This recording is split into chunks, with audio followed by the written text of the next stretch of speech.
গণমাধ্যম তখনই আপনার ভালো ভূমিকা পালন করতে পারবে যদি আপনারা যারা এর মধ্যে কাজ করছেন তারা এক হয়ে যান। আমরা সবাই চাই যে আমরা একটা চমৎকার একটা গণমাধ্যম থাকবে, সেই গণমাধ্যমের মধ্য দিয়ে আলোচনা সমালোচনা সবকিছু হবে। এটা তো আমরা আমাদের সেই আমরা ইকোনমিক্সে পড়তাম, আপনার যে পারফেক্ট কম্পিটিশনের একটা সংজ্ঞা ছিল যে সব শেষে বলতো other things remaining the same, অর্থাৎ যদি সব ঠিক থাকে তাহলে এটা হবে। তখন আমাদের অবস্থাটা দাঁড়িয়েছে এটা আর কি। এখন এটা আপনার নির্ভর করবে কালচারের উপরে, আপনি কিভাবে প্র্যাকটিস করছেন। আমাদের তথ্যমন্ত্রী খুব সুন্দর কথা বলেন, উনি তাত্ত্বিকভাবে চমৎকার কথা বলেন, কিন্তু প্র্যাকটিস তো করতে হবে আপনাদেরকে। আমরা যারা এর স্টেক হোল্ডার্স আছি আমরা তার সঙ্গে আছি। এখন আপনার ধরেন আমাদের আমি কারো নাম বলবো, নাম বললে আবার ভুলে যাবে, তরিমুদ্দিন সাহেব, তিনি পত্রিকার মালিক বা আপনার ইলেকট্রনিক মিডিয়ার মালিক। তিনি চাইলেন যে এটাকে এইভাবে রাখেন, ওই আপনার রিপোর্টারের বা ওই সাংবাদিকের তো সেই ক্ষমতা নেই যে সে বাইরে যাবে, গেলে তার চাকরিতে চলে যাবে। এবং এটা অহরহ করছে, বিনা কারণে সম্পাদকদেরকে বের করে দিচ্ছে উইদাউট এনি নোটিস। হচ্ছে আপনাদের এগুলো নিয়ে কিন্তু আপনারা কথা বলেন না। আপনাদের এখন পর্যন্ত আমি আপনাদের কোনো অ্যাসোসিয়েশনের পক্ষ থেকে, ইউনিয়নের পক্ষ থেকে, সাংবাদিকদের পক্ষ থেকে জোরালো ভাষায় এগুলোর বিরুদ্ধে কোনো কথা বলতে শুনিনি। কিছু মনে করবেন না, বাস্তবতা বলছি আমি, this is reality.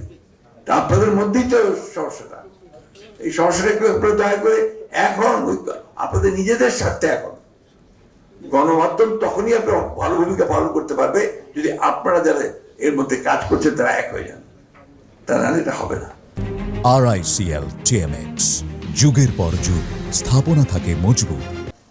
Wedge board নাই, কথা নাই, বার্তা নাই, বিদায় করে দিচ্ছে, সেটাই করে দিচ্ছে, কোনো মিনিমাম কোনো স্যালারি নাই। তো এটা নিয়ে তো কোনো আন্দোলন নেই, আপনাদের কথাও নেই। সবাই আমরা আপনার ইল করে যাই, আমরা আপনার এই সমস্যার কাছে চলে যাই। আমি সেজন্য বলছি যে আপনার কালচার করতে হবে। আমার মনে হয় যে এটাকে আমাদের চর্চাটা করা দরকার, কারণ সরকার তো আপনার অলৌকিক জাদুর সেই আপনার চেরাগিনী হাতে, যে ঘষা দিবার মুহূর্তে সব ঠিক হয়ে গেল। সরকারকেও তো চেষ্টা করতে হবে, হ্যাঁ সরকারকে অবশ্যই আপনারা সবসময় রাখবেন, চোখে চোখে রাখবেন, সরকার ভুল করছে সেটা তুলে ধরবেন, কিন্তু তাকে সময়ও দিতে হবে। এখন পর্যন্ত আমি সেদিন দেখলাম একটা টকশো হচ্ছে আপনার কোনো একটা ইলেকট্রনিক চ্যানেলে, সেই টকশোতে বলা হচ্ছে সরকারের ব্যর্থতার 4 মাস, টকশোর হেডলাইন। না, এটাতে বোঝা যায় যে আপনার মিডিয়া কিভাবে একদিকে নিয়ে যেতে চায়, ওই মিডিয়া পার্টিকুলার দ্যাট মিডিয়া। এটা তো ঠিক না, কিন্তু কেউ বলেন না সরকারের 4 মাসের অর্জন কি, সাফল্য কোথায়, এই কথাটা নিয়ে কিন্তু কেউ আলোচনা করলেন না। আর এই টকশো গুলোতে আলোচনা শুনলে মনে হবে যে এই আপনার মানে সরকার চরম ব্যর্থ, সব সরকারি ধ্বংস হয়ে গেছে, আপনার এখানে কিছু নাই। তো এই যে মানসিকতা গুলো আছে, আর যে এখন দেখবেন আপনাদের চেয়ে ভয়ঙ্কর হয়ে এসছে কিন্তু আপনার সোশ্যাল মিডিয়া, এটা আরো ভয়ঙ্কর। এক মুহূর্তে সব ডিস্ট্রয় করে দিতে পারে। একটা মানুষের সারা জীবনের অর্জন একটা ছোট্ট একটা রিল তৈরি করে বা শেষ করে দিল। এই যে আপনার প্রবণতা চলে এসছে, এই যে একটা ভয়াবহ একটা অবস্থা চলে এসছে, এটা একদিনে একজনের পক্ষে আপনার সব ঠিক করা সম্ভব না।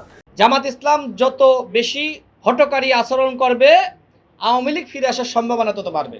আওয়ামী লীগের পুনর্বাসন কারা করছে? জামাত ইসলাম করছে। এই ঝিনাইদহ জেলাতে খোঁজ নিয়ে দেখেন। আজকে বিরোধী দল যদি মনে করে যে সরকারি দলকে ব্যর্থ করে আমরা ক্ষমতা আসতে পারবো, মানুষ কি বোঝে নাই আপনাদের ক্ষমতা চালানোর ক্যাপাসিটি? কি করতে পারবেন?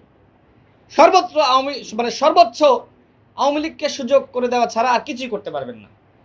আজকে শেখ হাসিনা যে বলছে ডিসেম্বরে বাংলাদেশে ফিরবে, এই যে সাহস শক্তি কিভাবে পাচ্ছে? যেখানে আওয়ামী লীগের পতন হয়েছে বাংলাদেশে, দাফন হয়েছে দিল্লিতে, এবং আওয়ামী নামক লাশ পচে গলে মাটির সাথে মিশে গিয়েছে, আওয়ামী লীগের আর বাংলাদেশে ফেরার সম্ভাবনা নাই। তারপরেও এই মৃত লাশ শেখ হাসিনা এক প্রকার জীবিত হয়ে বলছে আমি ডিসেম্বরে বাংলাদেশ ফিরব। এইটার মূলে জামাত ইসলাম। কারণ জামাত ইসলাম বাংলাদেশে যে বিধ্বংসী আচরণ, হঠকারী কথাবার্তা বলছে, এর মধ্য দিয়ে মূলত আওয়ামী লীগ সুযোগ পাচ্ছে, আওয়ামী লীগ সাহস পাচ্ছে। গতকাল যদি এই ঘেরাও কর্মসূচিতে আওয়ামী লীগ, যুবলীগ, ছাত্রলীগ ঢুকে পড়তো, কি হতো বলেন? অর্থাৎ বেশি হঠকারী আচরণ করবে, আওয়ামী লীগ ফিরে আসার সম্ভাবনা তত বাড়বে। বাংলাদেশে যদি ভবিষ্যতে আওয়ামী লীগ ফিরে আসে, এর জন্য দায়ী থাকবে শুধুমাত্র জামাত ইসলাম এবং এনসিপি। এনসিপি নেতৃবৃন্দরা সংস্কারের কথা বলছে। আমি এটি বলেই শেষ করব, সংস্কার মানে কি? একটি নির্বাচিত সরকারকে প্রতিনিয়ত হুমকি দেওয়া। সংস্কার মানে কি? আওয়ামী লীগকে সাধারণ ক্ষমা ঘোষণা করা, জামাতের আমির করে নাই। সংস্কার মানে কি? জামাতের নেতারা বলবে যারা আওয়ামী লীগের আছেন যদি জামাতে যুক্ত হন তাদের দায় দায়িত্ব আমাদের। এইটাই কি সংস্কার? আওয়ামী লীগের পুনর্বাসন কারা করছে? জামাত ইসলাম করছে। এই ঝিনাইদহ জেলাতে খোঁজ নিয়ে দেখেন, এখানকার জামাতের নেতৃবৃন্দ, যেখানে পুলিশ বা প্রশাসন আওয়ামী লীগের যারা সন্ত্রাসী ছিল তাদেরকে গ্রেপ্তার করতে যায়, তার আগে জামাতের নেতারা ফোন দিয়ে দেয় বাড়িতে যাচ্ছে। প্রশাসনে তাদের অনেকের দোসর রয়েছে, তাদের সোর্স রয়েছে।